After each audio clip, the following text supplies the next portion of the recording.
Boa tarde! Boa tarde, pessoas queridíssimas! Sejam bem-vindas, pessoas queridas, à nossa segunda live do projeto Meninas Digitais no Cerrado em Casa. É um super prazer rever vocês por aqui. Os professores já estão sentindo saudades da sala de aula. Sejam todos muito bem-vindos.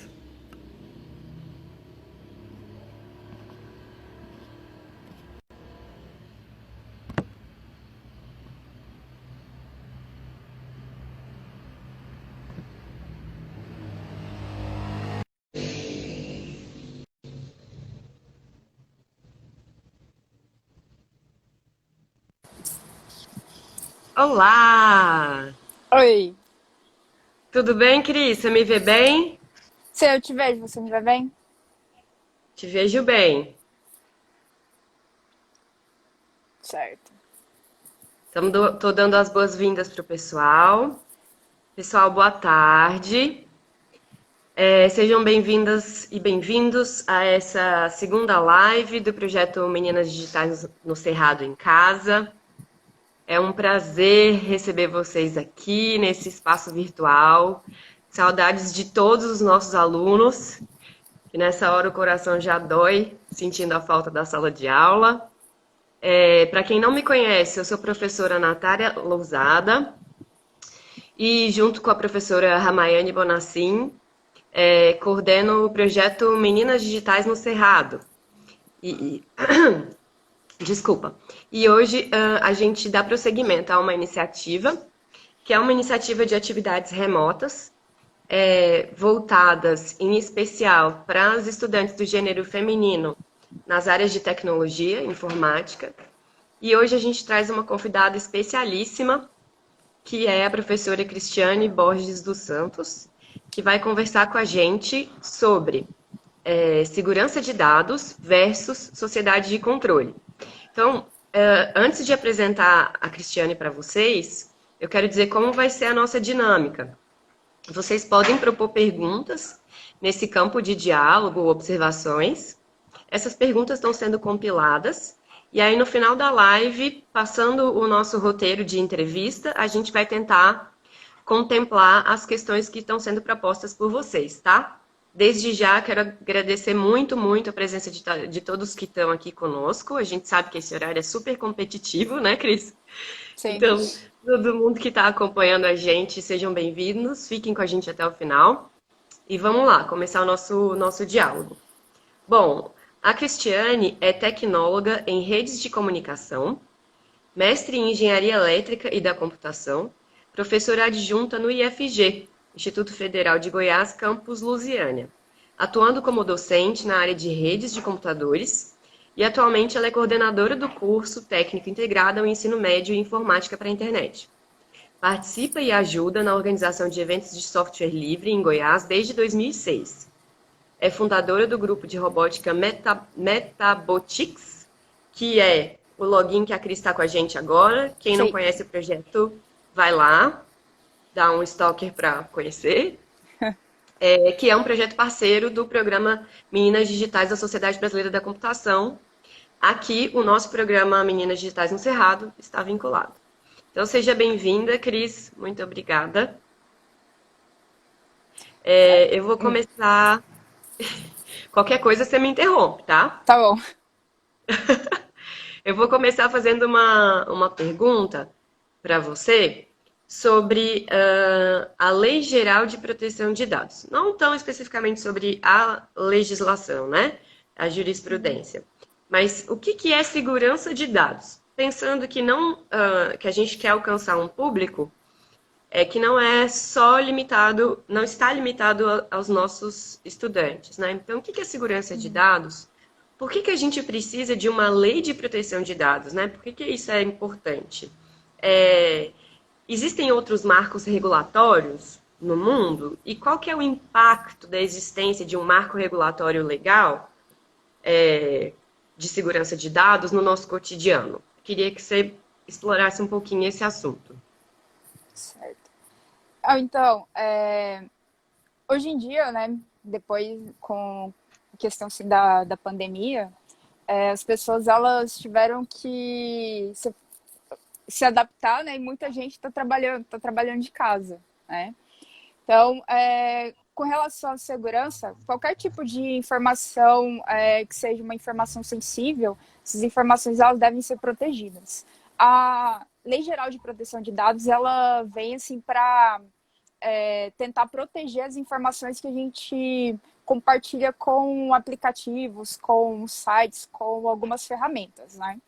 Então, aqui, devido à pandemia, a lei ela estava prevista para começar a valer a partir de agosto, aí já adiaram para o ano que vem.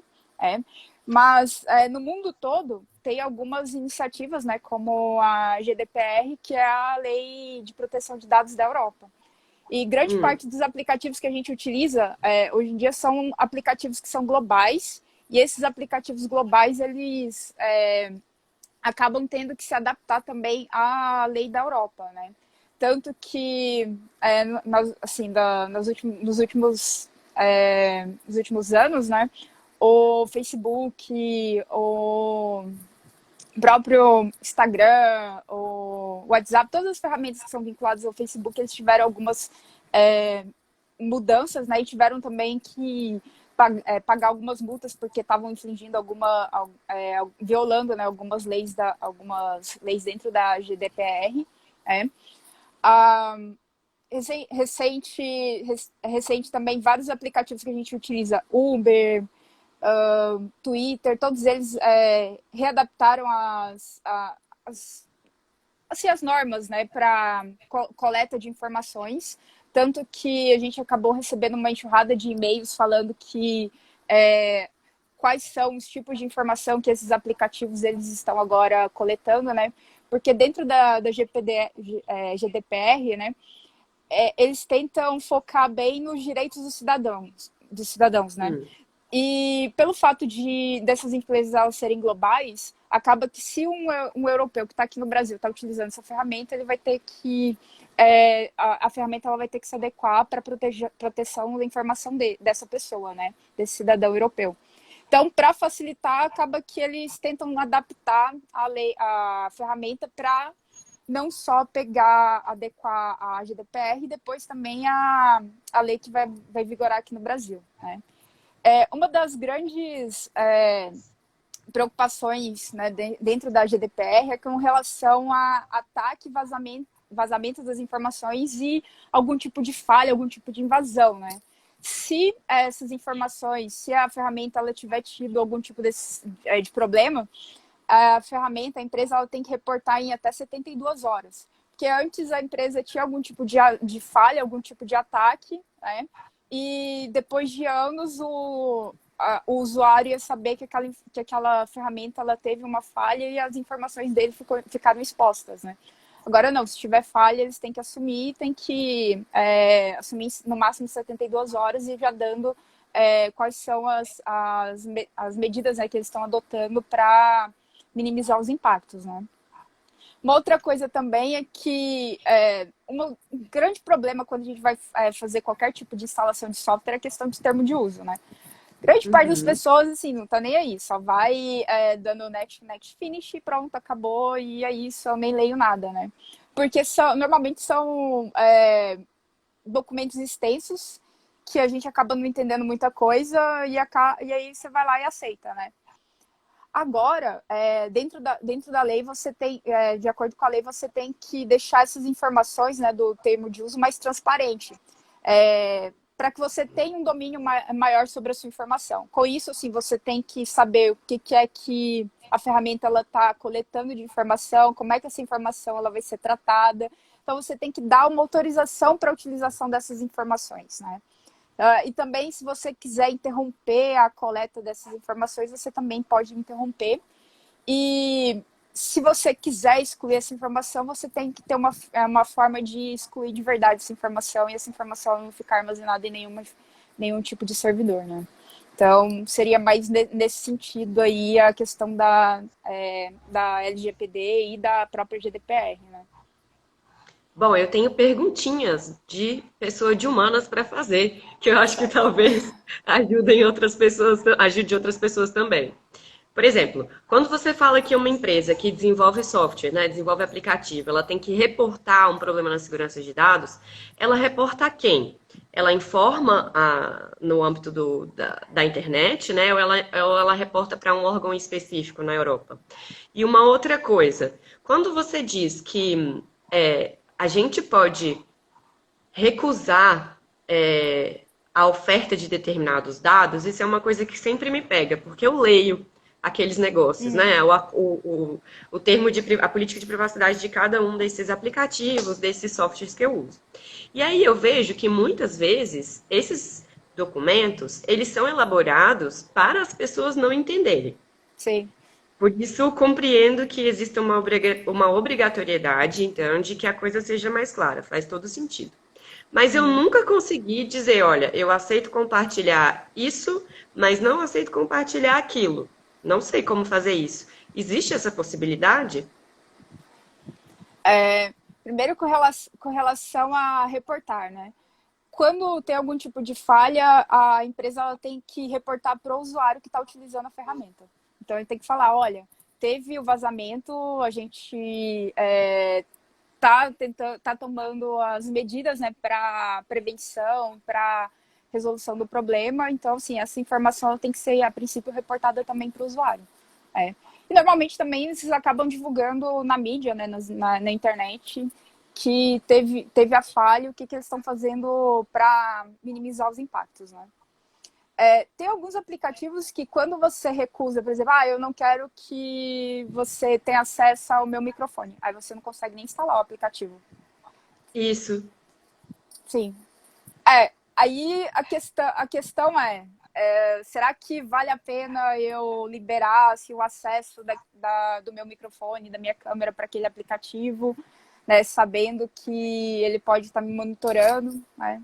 Então, tem alguns aplicativos que você consegue limitar, por exemplo, quando você vai instalar um aplicativo e utiliza o Facebook como ferramenta para login. Aí lá você Uhum, tem como escolher quais as informações que ele pode ter acesso do seu Facebook. Se você vai uhum. ter acesso total ou acesso às informações que já são públicas. Então, seria também nesse sentido. E aí, assim, você consegue limitar o que a ferramenta ela vai ter acesso assim, dentro da sua rede social. E aí, com relação ao aplicativo, a maioria dos aplicativos realmente, assim, dependendo da ferramenta, se você já der um não para uma das solicitações que ele tem de permissão, ele já não vai deixar você instalar, né? Aí vale a pena analisar se uma outra ferramenta, né, que seja alternativa para fazer a instalação, né? Ou realmente instalar e aguentar as consequências, né? Se As tiver algum tipo de consequências. problema. Isso é interessante porque leva a gente a essa dinâmica da discussão que a gente está pensando hoje, né? Que às Uhum, vezes, quando um aplicativo se torna extremamente popular, ele passa a fazer parte do cotidiano da vida das pessoas. A exemplo de um WhatsApp ou de um Uber, por exemplo, sim. né? Então, as sociedades acabam se tornando reféns, entre aspas, Uhum, das políticas desses aplicativos que são usados em larguíssima escala, né? E isso significa que eles acessam dados em massa de diversas sociedades, assim como se, acessando dados em massa de uma determinada sociedade, eles podem influenciar também destinos dessa sociedade, né? Então, me parece que as escolhas sobre qual aplicativo usar ou não são escolhas políticas, né, Cris? Que a gente precisa estar atento de como são esses jogos, né? Esses meandros, essas ambiguidades da relação entre a experiência humana de coletividade, né, e essa experiência virtual que é mediada pela tecnologia, né? sim. Inclusive tem até o caso do Pokémon Go, que todo mundo, na época, virou febre, todo mundo estava jogando e tal. Eu cheguei a instalar, mas quando ele pedia acesso à minha câmera e meu microfone, aí eu desisti de instalar ele. É. Porque uma das grandes dificuldades das empresas hoje em dia é de ter acesso às informações dentro da residência do usuário, né? E aí, a partir do Hum, momento em que você está dando permissão para eles, ele tem permissão para coletar imagem, coletar som da sua residência, né? Não só da residência, mas de qualquer lugar que você anda, né? Então, Então, isso é uma questão importante, né? Não é teoria da conspiração. Eles nos ouvem, eles sim, nos eles nos veem, ouvem. os Sim. desenvolvedores, né? Sim, tanto que você pode ver que daqui a pouco, se a gente começar a conversar aqui sobre, sei lá, sobre comida, né? Daqui a pouco vai aparecer um monte de sugestão do iFood de comida, do Rappi, do Uber Eats, pra gente pedir comida. Então, sim. É, a tecnologia, ela tá monitorando a gente, né? E a gente tem que saber o que a gente pode compartilhar, né? E o que a gente pode fazer também para minimizar assim os impactos, caso alguma informação sim, acabe caindo, né, de maneira errada, né? Saindo de maneira errada, não sei. Sim, vamos pensando sobre isso. Vou começar aqui a nossa segunda pergunta do nosso roteiro, né? Como a segurança de dados é dúbia, que é justamente ela é ambígua, né? Essa Uhum, relação entre o usuário e a ferramenta é ambígua, já que ela permite acesso a dados privados, né? Por parte de empresas de software. Deixa eu ver aqui. Eu tinha. Tá, recomeçando. Pensando em segurança de dados, existe uma ambiguidade, né? Se, uhum, por um lado, a gente precisa de aplicativos que nos permitam, por exemplo, a gente estava falando do Uber, a gente pode pensar um iFood, a gente pode pensar o WhatsApp, que mudam, né, as dinâmicas da nossa vida e tal, e passam a fazer parte do nosso cotidiano. A gente precisa deles, que eles resguardem a nossa segurança, né? E a gente quer usufruir essas funcionalidades que eles nos oferecem, né? uhum, Mas, ao mesmo tempo, isso dá para eles essa possibilidade de não só nos conhecer no âmbito privado, que é isso que você estava dizendo, mas de passar a influenciar comportamentos, o nosso comportamento individual. E se aí o aplicativo é massivamente utilizado, o aplicativo, né, o software, ele pode influenciar comportamentos de grandes sociedades, né? E aí eu queria colocar para você a questão da China. No contexto da pandemia, a gente sabe que houve uma flexibilização dessa coisa da segurança de dados, né? Você pode me uhum, corrigir se eu estiver equivocada, se você tiver outras visões sobre isso. Porque os nossos equipamentos e os softwares e aplicativos que a gente usa, eles deixaram de ser apenas os instrumentos do nosso cotidiano, mas para ser também grandes ferramentas de acesso a essas informações privadas, né? Para monitorar pessoas com a finalidade de monitorar a doença.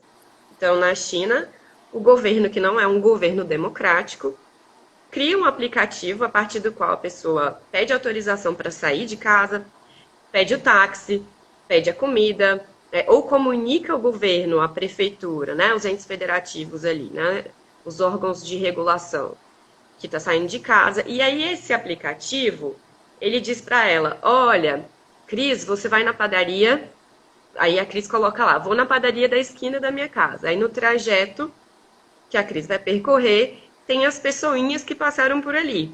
E as pessoinhas estão marcadas em escala de cor.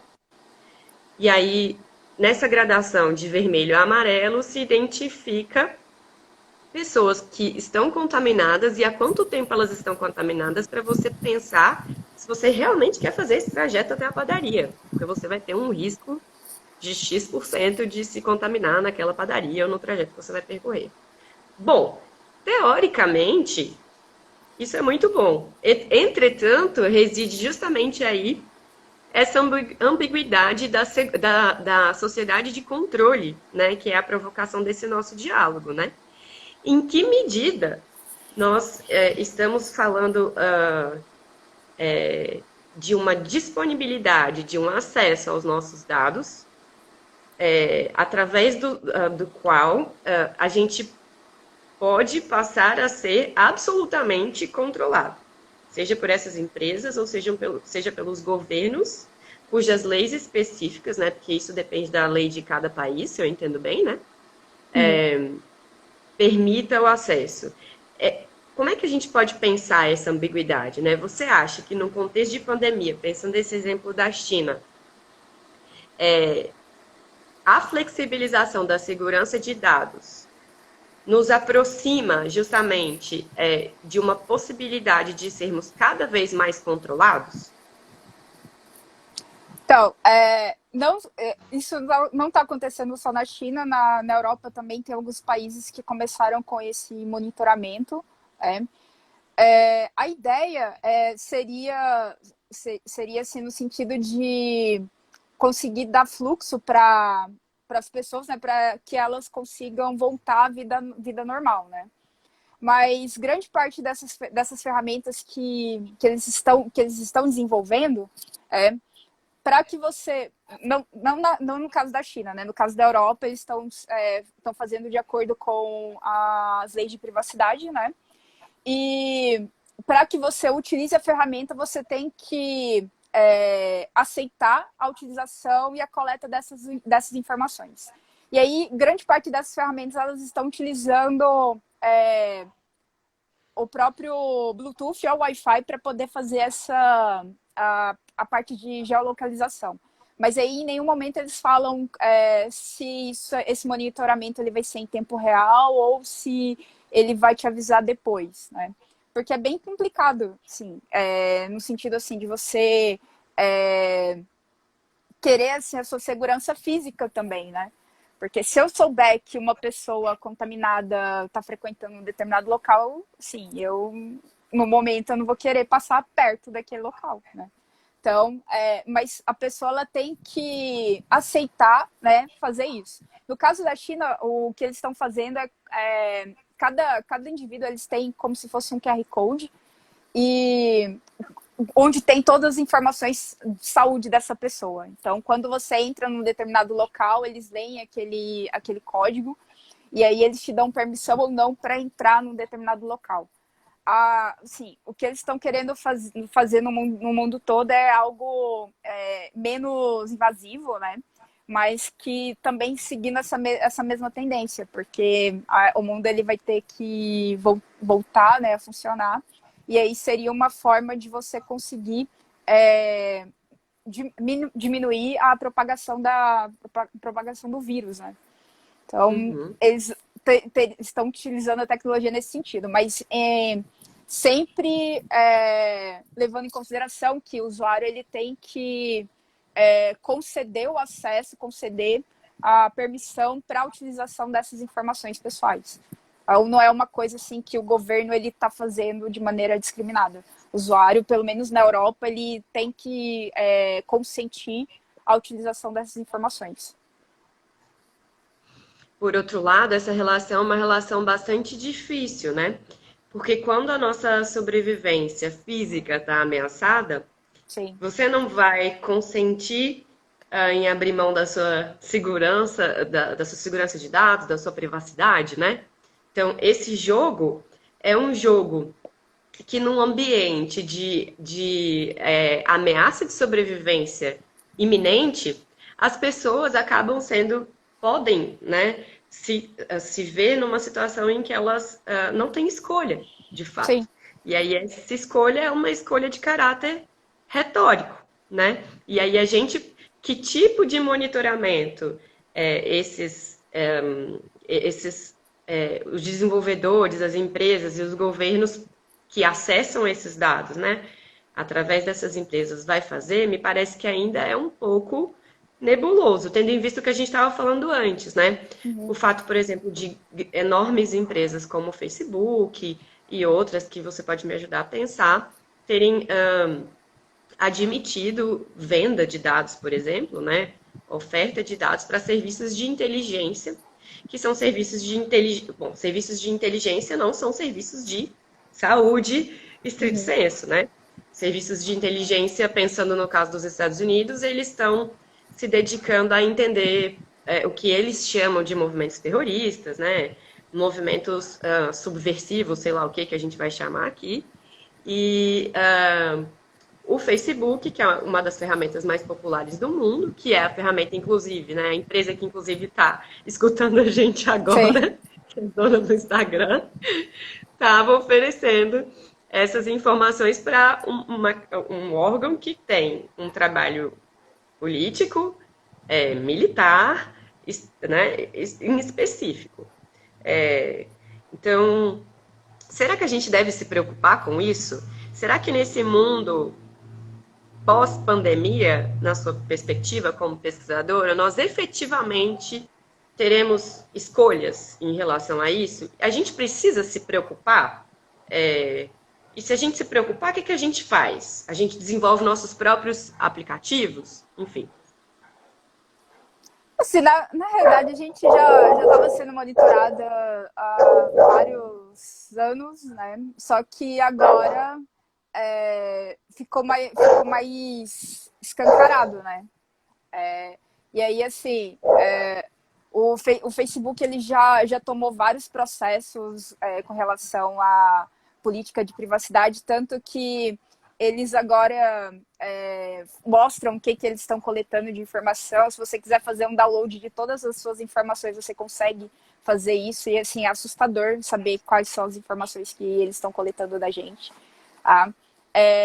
O Google já, assim, todo mundo, assim, não todo mundo, mas grande parte das pessoas utiliza o Google no dia a dia. Assim, o celular utiliza... assim, para você ter um celular Android, você tem que vincular a sua conta no Gmail, né? Senão você não consegue nem ligar o celular. Então acaba que as nossas informações elas já estão passando pela mão dessas empresas há muito tempo. Só que agora você tem que saber, no caso assim da pandemia, você tem que saber quais informações que eles vão precisar realmente coletar. Assim, tem informação que você não precisa disponibilizar. Então, tentar fazer uma triagem sobre essa questão assim, dessas informações, o que seria sensível, o que seria assim, o que não seria algo para não ser algo assim, tipo, eu estou abusando do usuário coletando todas essas informações. Então, assim, para impedir abuso de poder assim, dessas empresas, generalizar um pouco assim quais as informações que eu poderia estar coletando, né? Então, assim, no caso aqui, seriam só informações que seriam realmente relevantes para que essas pessoas elas transitem, né, em segurança. Então, assim, você não precisa falar, olha, o cara XY que mora na casa ali da esquina, ele tá com vírus. Então, assim, o caso, assim, você falaria que uma pessoa na rua tem um vírus. Né? Você não generaliza, assim, você fazia uma coisa mais geral, né? Você não está colocando bem específico, né? Colocando um target na pessoa. Também para evitar a questão assim, de discriminação, né? A gente já vive uma série de discriminação. Aí agora você criar mais uma forma de discriminação, né? Ao invés da gente criar formas de solidariedade, a gente poderia criar grandes mecanismos de discriminação, né? De Sim. marginalização dessas pessoas. Bom, pensando em empresas como o Google, por exemplo, hoje o jornal Intercept Brasil publicou uma reportagem que a gente compartilhou entre nós, né? Uhum. Falando da aproximação entre o Google e o prefeito de Nova York, né? E aí o jornal estava falando, o prefeito que antes estava muito preocupado, a gente sabe dos números, né, do Covid-19 nos Estados Unidos e o quanto a coisa tem se tornado grave, né? Os Estados Unidos hoje que ainda é o epicentro da doença em termos globais. E Uhum. aí o Google se aproxima desse prefeito dizendo, olha, estamos aqui oferecendo a nossa ferramenta, né, para que a gente possa repensar juntos o futuro. E essa aproximação é feita pela Prefeitura de Nova York, não só em relação ao Google, como também em relação à Microsoft, né? Em relação ao Bill Gates. E aí o prefeito se refere a essas duas empresas como empresas visionárias, e aí dizendo o seguinte, meu cachorro veio participar da live, gente, dá oi, ovelha, dá oi pra Cris. E aí dizendo, olha, essas empresas são visionárias, e vamos reinventar com elas a maneira como a gente vai passar a existir. Por exemplo, daí tem uma referência à educação que me preocupa muito, que é, o prefeito diz o seguinte, se nós conseguimos atravessar uma situação de pandemia, né, mantendo atividades de educação, a reflexão que se põe ei, o Ovelha quer falar com as pessoas na live. A reflexão que se põe por que nós precisamos de tantas salas de aula assim? Nós não precisamos dessa estrutura. Podemos abrir mão de toda essa estrutura física e repensar um futuro em que a dinâmica social é pautada no espaço virtual, né? E aí, do ponto de vista das ciências humanas, todo esse processo está impregnado de uma série de problemas que a gente poderia discutir. Primeiro que em países como o Brasil, por exemplo, até nos Estados Unidos, né? O acesso à internet e o acesso aos instrumentos que permitem acesso qualificado à internet não é geral. Isso depende se tem um recorte de classes, se tem um recorte de raças, se tem um recorte de gênero, né? Então, isso implicaria uma segregação, ou pelo menos uma divisão da sociedade em camadas, de acordo com o acesso que as pessoas têm à internet, né? E a essa interação. E uma segunda coisa é a desumanização das relações sociais. No limite, né, do ponto de vista das ciências humanas, a experiência ela é ligada ao contato. Então, a experiência no ambiente virtual, ela não é de fato, filosoficamente, uma experiência, porque ela não tem cheiro, ela não tem presença, embora a gente consiga transmitir conhecimento, né, informações. Mas isso no processo de socialização implica profundamente na psique da pessoa e em agravamento desse processo que a gente já vem vivendo no período que a gente chama de pós-modernidade ou de modernidade líquida, né? Em que o capitalismo avança de uma maneira em que as pessoas vão se tornando cada vez mais individuais e também mais individualistas. Então, se a gente deixa a cargo dessas empresas projetarem um futuro em que há preponderância dessas tecnologias e essas tecnologias trabalhem a serviço de possibilidades de isolamento, né? Pensando, bom, agora a Cris e a Nath podem trabalhar em casa. A Cris e a Nath podem dar aula para os seus estudantes a partir da sua casa, não precisa mais ter aquela estrutura, né? Isso modifica toda a nossa estrutura social, modifica as nossas relações humanas e contribui para um processo, na perspectiva das ciências humanas, de desumanização. E aí a gente vê diversas coisas acontecendo nesse sentido. Por exemplo, o cyberbullying, né, Cris, que é uma maneira de uma expressão da desumanização das relações nas mídias sociais, né, no ambiente virtual. O que mais que a gente pode pensar? As reações violentas, né, as pessoas... No Brasil, hoje, a gente vive uma crise política muito grande. As pessoas se manifestam nas redes de maneira altamente violenta, que elas não fariam de maneira física, porque elas estariam se expondo à violência, né? Então, eu acho que a gente pode pensar um pouco essa desumanização e pensar uma questão que a gente já propôs para o nosso roteiro, que são esses golpes, são essas...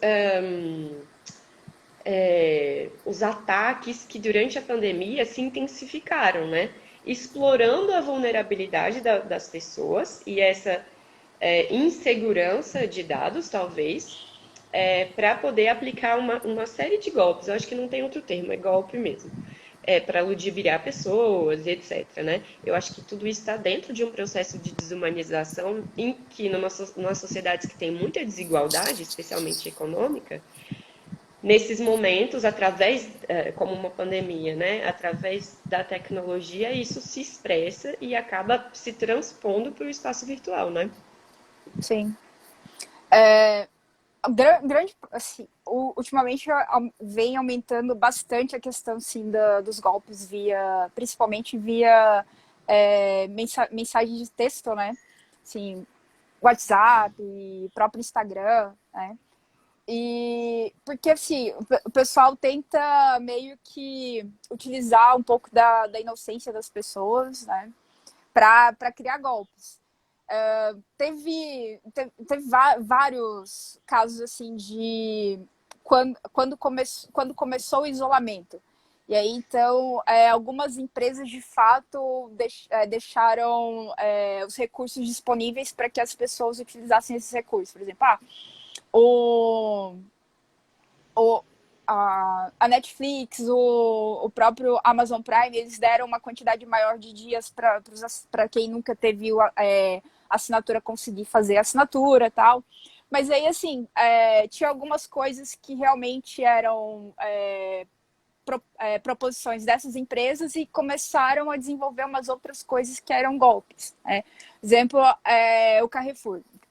Eu recebi uma mensagem falando que o Carrefour ele estava doando cestas básicas para pessoas que comprovassem que estavam em necessidade. Então, sim, e aí começaram a propagar isso pelo WhatsApp. A Cacau Show, ela doou vários chocolates na Páscoa para pessoas que estavam trabalhando, né, em hospitais, em clínicas e para pessoas que estavam doentes, né. E aí tinha também um link que você se cadastrava para você conseguir ovos de Páscoa, né, da Cacau Show. Mas era algo que eles estavam doando para pessoas específicas. Você não tinha que fazer um cadastro, né? Então acaba que o pessoal começa a utilizar um pouco da inocência humana, né? Não sei se seria essa a palavra, né? Para tentar golpe de engenharia social. Então, a quantidade de phishing que começou a ter relacionado ao vírus, né, foi enorme, né? Vaga de emprego, porque assim, tem muita gente que perdeu o emprego por causa da pandemia, aí tinha um site que estava falando que se você se cadastrasse para você participar, né, do processo seletivo, e tinha muita gente indo para a porta das lojas para pedir emprego, sendo que a empresa não estava contratando. Aí um caso assim que aconteceu aconteceu com a gente, né? No IF, desde o início da pandemia, a gente estava produzindo álcool em gel, mas começou a produção em Lusiânia, né? E aí o pessoal começou a compartilhar nos grupos de WhatsApp que Goiânia estava produzindo e que se você quisesse álcool em gel, porque estava em falta, estava muito caro quando achava, né, e estava bem raro de achar. Se você quisesse, como o IF estava fazendo, né, se você levasse a embalagem no IF de Goiânia, você conseguia pegar o álcool em gel. Né? E assim, não, né? Porque primeiro que para você fazer a embalagem de armazenamento tem que ser uma embalagem específica, tem toda a regra da Anvisa, então não era assim tão fácil, né? E Goiânia naquela época nem estava produzindo ainda, né? Eles começaram a produzir foi um tempo depois. Mas antes já estavam propagando isso. Ambev também falando que a Ambev estava distribuindo álcool em gel, que eles, mas assim, estavam distribuindo mesmo, mas estavam distribuindo para hospitais e já tinham um público específico, não era assim para a população em geral. Então acaba que as pessoas, né, no caso assim, os atacantes, eles começam a utilizar da histeria, começam a utilizar também do próprio medo da população para começar a propagar fake news e propagar assim, tentativas de phishing, né?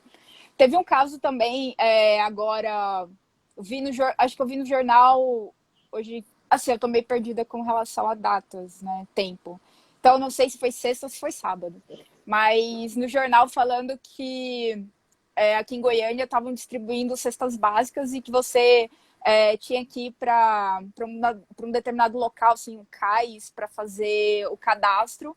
E aí estavam compartilhando até uma imagem com as informações que você tinha que levar, assim, as coisas que você tinha que fazer, né, para poder se cadastrar e participar disso aí, né? E então, assim, as pessoas elas foram para esse local, fizeram filas, né? E assim, era tudo boato, não era uma coisa. O pessoal teve que ir no jornal falando, olha, não é assim que vai ser a distribuição, a gente não tá fazendo dessa forma. O cadastro não é assim que é feito, né? Você não precisa vir aqui para fila, né? A gente vai entrar em contato. É. Então, tem uma série de golpes que estão crescendo justamente utilizando aí do desespero da população, né? Então, o pessoal quer comer, o pessoal quer álcool em gel que está em falta. Então, acaba que a maioria dos golpes está sendo mais ou menos com essa temática, né, do Covid. Bom, eu acho que agora a gente só tem 20 minutos de live, a gente pode começar a responder umas perguntas. A gente já tem aqui 4 perguntas. A primeira é do Ricardo, que é nosso colega de trabalho, que diz o seguinte: como estão avaliando o debate sobre a Lei Geral de Proteção de Dados, em que mais uma vez sua efetivação foi adiada para 2021, justo em um momento em que precisamos desse tipo de regulação? Ricardo, a gente estava falando sobre isso bem no início da live, mas a gente pode retomar rapidinho, né? Você tem alguma opinião em específico sobre o adiamento, um novo adiamento da Lei de Proteção de Dados? Assim, seria importante que já votassem, né, e que já fizessem o mais rápido possível, porque o Brasil é um dos países que, na América Latina, por exemplo, que sim, estão mais atrasados com relação a isso. Mas também não pode ser feito assim, do dia para a noite, né? Sem discussão para fazer com que algumas coisas fiquem meio tenebrosas, né? Então, é uma discussão que tem que ser feita, né? E também não pode ser feita do dia para a noite, né? Então, A toque de caixa, a né? top de caixa, né? Bom, temos uma segunda pergunta. Sobre esse aplicativo, o governo e ou algum atacante poderia alterar e gerar falsos positivos ou negativos? Acho que a pessoa está se referindo ao exemplo que a gente deu da China, né? E o impacto nos negócios, etc., se grandes redes passassem para ter algo de bom. Eu não sei se eu entendi bem, vamos ficar nessa parte. Se poderia alterar, gerar falsos positivos ou falsos negativos. Acho que pensando nessa situação de uma sociedade de controle, né? Uhum.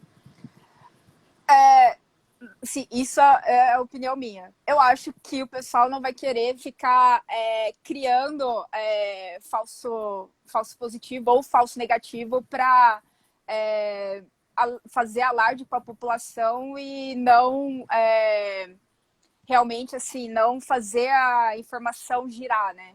Então, o mundo voltar a funcionar. Então, assim, isso é a opinião minha. Eu acho que a empresa em si que está desenvolvendo, ela não vai ficar, vai tentar assim ao máximo fazer algo para que aquela informação ela seja o mais próximo da realidade, né?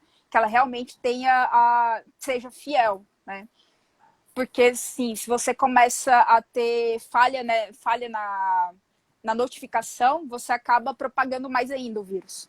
Então é algo que a gente tenta estar fazendo para realmente para evitar.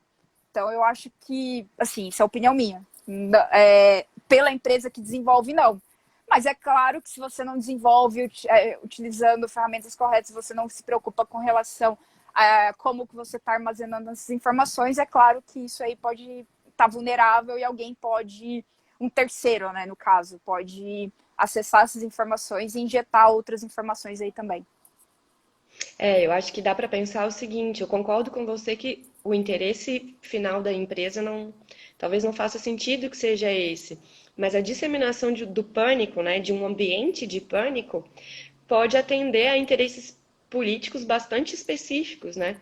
Porque a gente sabe que de ambientes de instabilidade política emergem governos de características autoritárias, né? E em governos de características autoritárias, a privacidade de dados das pessoas pode estar vulnerável, né?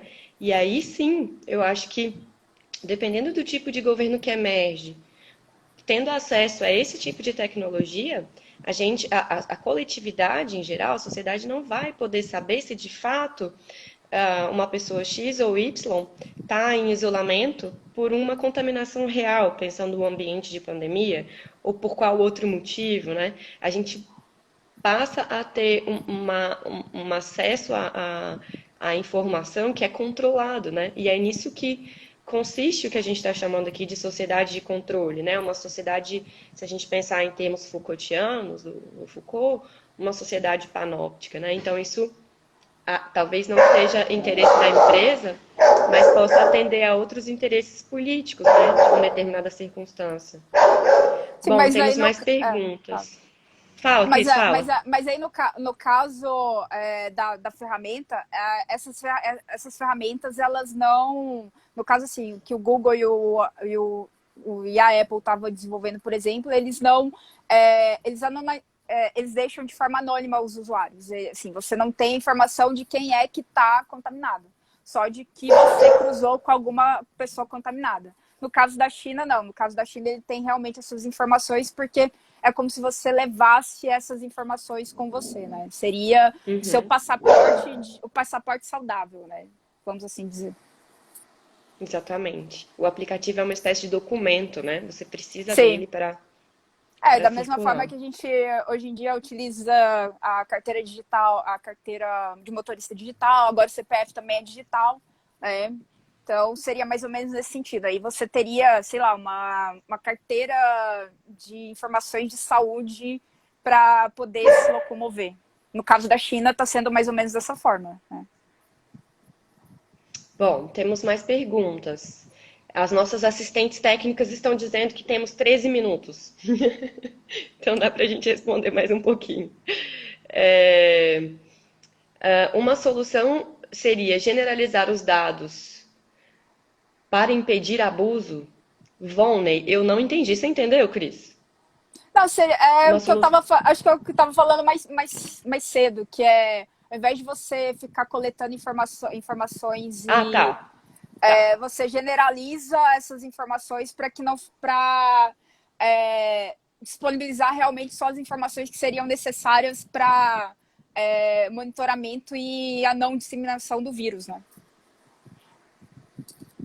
Tá. Bom, pergunta da Maria Alice. Sobre essas empresas que ofertam serviço de forma gratuita, existe alguma diferença entre o serviço pago em termos de proteção de dados e o serviço gratuito? Se ela tiver seguindo as leis, né? Não. O que vai diferenciar é com relação a serviços da ferramenta, não em termos de privacidade das informações. Então, assim, eu não entendi muito bem, mas seria mais ou menos isso. A empresa, ela, quando ela vai desenvolver a ferramenta, ela tem que levar em consideração a garantia do direito da pessoa, né, das informações sensíveis, né, como um todo. Então, não é porque ela é paga ou não que você vai tratar de maneira diferente.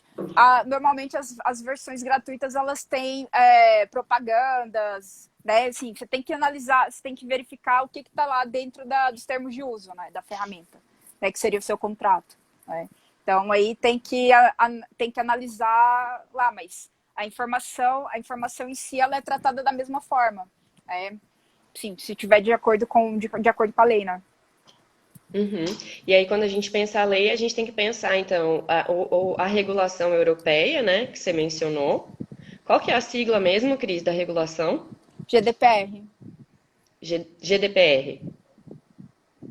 E pensar a jurisprudência de cada país, né? Existem leis específicas de cada país que seria a importância da gente aprovar, né, Uhum. essa lei geral de proteção de dados que vem sendo postergada, né, justamente para que essas empresas, esses desenvolvedores tivessem que se adequar às exigências brasileiras, né.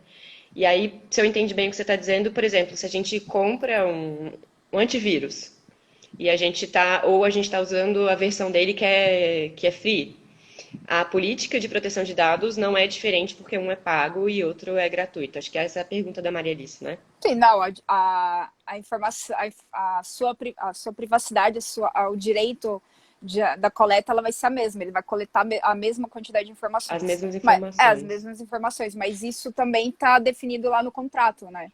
Porque a ferramenta, por exemplo, quando você vai instalar o antivírus mesmo, quando você pode reportar algum tipo de informação, se algum tipo de falha para a empresa. Então, tanto na versão paga quanto na versão que seria a versão gratuita, você tem como reportar algum problema, né? Ou não, você pode reportar ou não, você pode deixar que a empresa ela colete as informações para controle ou não, mas isso aí você pode você, é questão assim de autorização de utilização, né, dessas informações. E se no momento você autorizar e depois você quiser é, desfazer essa autorização, tem que ter a garantia de fazer isso. Né?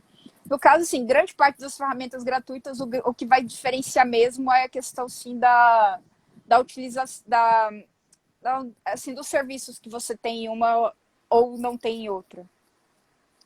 Entendi. Tá certo. Bom, a gente tem uns minutinhos finais e aí eu queria te convidar a fazer propaganda do seu projeto. Convidar as pessoas a conhecerem a página, falar das atividades que você vai desenvolver. Certo. Então, assim, para quem não conhece, né, eu coordeno o Metabotics, né, que é um laboratório de robótica para meninas, mas não só para meninas. Assim, a gente é, convida todo mundo que quiser participar, né? Tá todos são convidados, todos são bem-vindos, né? Mas o foco maior realmente são meninas, tá? O foco, o grande trabalho que a gente faz normalmente é com iniciação científica, trabalho de conclusão de curso e projetos de extensão, projetos de ensino, voltados para competições, para participação em eventos, a Olimpíada Brasileira de Robótica, né? Então, normalmente a gente prepara essas meninas para as competições, né? E para a participação dos eventos. Com a pandemia, né? Eu não sei como é que a gente vai fazer com o BR esse ano, mas todo mundo, assim, a gente conseguiu mobilizar assim, alguns estudantes, inclusive ex-estudantes, né, egressos do laboratório, né? Então aqui um abraço para a Giovanna e para o Felipe que estão me ajudando nessa. A gente tá imprimindo face shields e protetores de orelha para fazer doação para hospitais da região lá de Lusiânia. Né? Então, a gente parou um pouco um pouco o laboratório com com os trabalhos, né, da robótica, e aí as impressoras estavam lá paradas e agora elas estão aí funcionando para imprimir, né, alguns EPIs para doação. Né? Então, é isso, né? Assim, a gente pede assim, para vocês acompanharem, né, o trabalho dos meninos. Assim, realmente está sendo um trabalho bem bonito, né, dos meninos. Assim, que a gente tenta ajudar de alguma forma, né?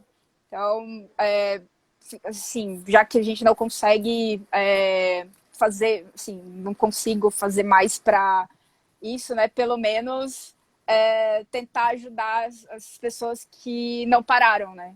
Então, sim, a gente tá de casa, tá assim, tentando fazer essas atividades em casa, mas tem gente que não consegue, né? Que tem que realmente trabalhar, então, para que elas trabalhem pelo menos com um mínimo de segurança. Que legal, Cris. A gente já era apaixonada pelo seu projeto, Ah, agora a paixão só aumenta. Parabéns pelo trabalho, especialmente numa região de tanta vulnerabilidade, que é a região de Lusiânia, do entorno de Brasília, né? aham. É uma região de uma situação socioeconômica bastante vulnerável, então A iniciativa é louvável, como outras das de vocês. Esse trabalho com as impressões é fantástico. Então, super parabéns. Espero que a gente possa se encontrar, seja em ambiente virtual ou seja presencialmente, em breve, tá? Eu queria agradecer muito a presença das pessoas que nos assistiram. Tem gente de vários lugares do país. As nossas assistentes técnicas aqui reivindicaram um abraço para todo mundo. Gente, todas as segundas-feiras, o Meninas Digitais no Cerrado, em casa, fará novas lives. E além disso, a gente está fazendo outros projetos, né? Outras iniciativas. E esse mês, no dia 22, a gente vai fazer uma oficina de Canva.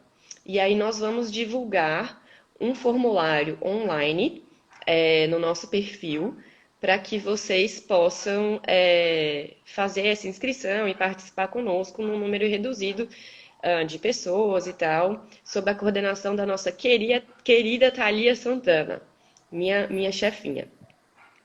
Ela tá falando aqui, dá oi para os estados e fala que semana que vem, segunda, é com as meninas digitais do Pará. Então pronto. Segunda que vem, Meninas Digitais do Pará. Cris, foi um super prazer. Muito obrigada por dividir esse momento comigo. Obrigada pela presença virtual. Espero que a gente fique bem até o final disso, né? E que a gente continue se reinventando e pensando novas formas de trabalho, novas potências para a educação, através desse processo difícil que a gente está vivendo.